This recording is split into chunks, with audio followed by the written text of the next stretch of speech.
Growth ഫാദറിലേക്ക് ഒരു client വരുമ്പോൾ ഞങ്ങൾ ആഗ്രഹിക്കുന്നത് സാധാരണ രീതിയിൽ ക്ലയൻറ്റ്സ് ഞങ്ങളോട് ചോദിക്കാറുള്ളത്, ബിലാൽ ഞങ്ങൾക്ക് നാളെ മുതൽ നല്ല ലീഡ് വരണം, നാളെ മുതൽ ഞങ്ങളുടെ പോസ്റ്ററുകൾ നന്നാവണം, നാളെ മുതൽ ഞങ്ങളുടെ വീഡിയോസ് ബെറ്റർ ആവണം. ഇത് ചോദിക്കുന്നതിന് പകരം ഒരു റവന്യൂ ടാർഗറ്റ്, ബിലാൽ അടുത്ത 3 മാസം കൊണ്ട് എൻ്റെ കമ്പനിക്ക് ഇത്ര റവന്യൂ വരണം എന്ന് ചോദിക്കുമായിരുന്നെങ്കിൽ വളരെ സന്തോഷമായിരുന്നു എന്ന് നമ്മൾ ആഗ്രഹിക്കാറുണ്ട്. കാരണം ആക്ച്വലി ഒരു ഡിജിറ്റൽ കൺസൾട്ടേഷൻ ഫേമിനെ കൊണ്ട് നിങ്ങൾ വെറുതെ കുറച്ച് ബെറ്റർ പോസ്റ്റർ ചെയ്യിപ്പിക്കാനോ അല്ലെങ്കിൽ കുറച്ച് ലീഡ് ജനറേഷൻ ക്യാമ്പയിൻ ചെയ്യിക്കാനോ ആവരുത് പോകുന്നത്. കാരണം അതൊക്കെ നല്ലൊരു സ്റ്റാഫിനെ ഹയർ ചെയ്താൽ ചെയ്യാവുന്നുള്ളൂ. ഒരു മാർക്കറ്റിംഗ് കൺസൾട്ടിങ് ഫേമിൻ്റെ കൃത്യമായിട്ടുള്ള സ്കോപ്പ് എവിടെയാണെന്ന് വെച്ചാൽ നിങ്ങളുടെ ബിസിനസ്സിനെ എത്ര വരെ സ്കെയിൽ ചെയ്യാൻ പറ്റും. ഇപ്പം നിങ്ങളിപ്പോൾ കറൻ്റ്ലി 10 കോടി രൂപയാണ് ചെയ്യണമെങ്കിൽ അതിൻ്റെ ഗ്രോത്ത് പൊട്ടൻഷ്യൽ 100 കോടിയാണോ 1000 കോടിയാണോ, സിസ്റ്റം ബിൽഡ് ചെയ്ത് കഴിഞ്ഞാൽ എത്ര വേഗം നമുക്ക് ആ ഒരു ഫിഗറിലേക്ക് എത്താൻ പറ്റും എന്നൊക്കെ ഡേറ്റ വെച്ച് പഠിച്ച് അതിലേക്ക് എത്താൻ വേണ്ടിയിട്ടുള്ള കൃത്യമായ സ്ട്രാറ്റജി ബിൽഡ് ചെയ്യുക.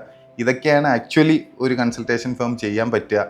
അതിന് പകരം നമ്മൾ കുറച്ച് പോസ്റ്റേഴ്സ് ചെയ്യിപ്പിക്കാനും ലീഡ് ജെൻ ചെയ്യിപ്പിക്കാനൊക്കെ ആയിട്ട് ഒരു ഏജൻസീനെ അപ്രോച്ച് ചെയ്യേണ്ട കാലമൊക്കെ കഴിഞ്ഞു. സോ ഞങ്ങൾ ആഗ്രഹിക്കുന്നത് കൃത്യമായ ടാർഗറ്റോട് കൂടി ഞങ്ങളിലേക്ക് വരുന്ന കുറച്ച് ബിസിനസ് ഓണേഴ്സിനെയാണ്.